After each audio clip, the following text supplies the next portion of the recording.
Hello, thanks for tuning in.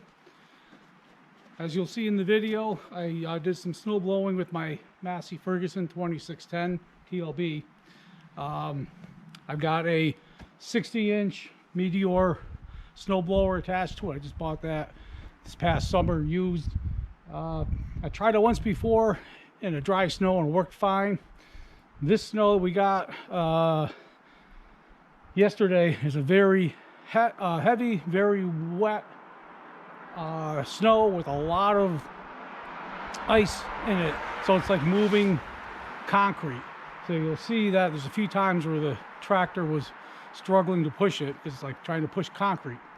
But enjoy the video.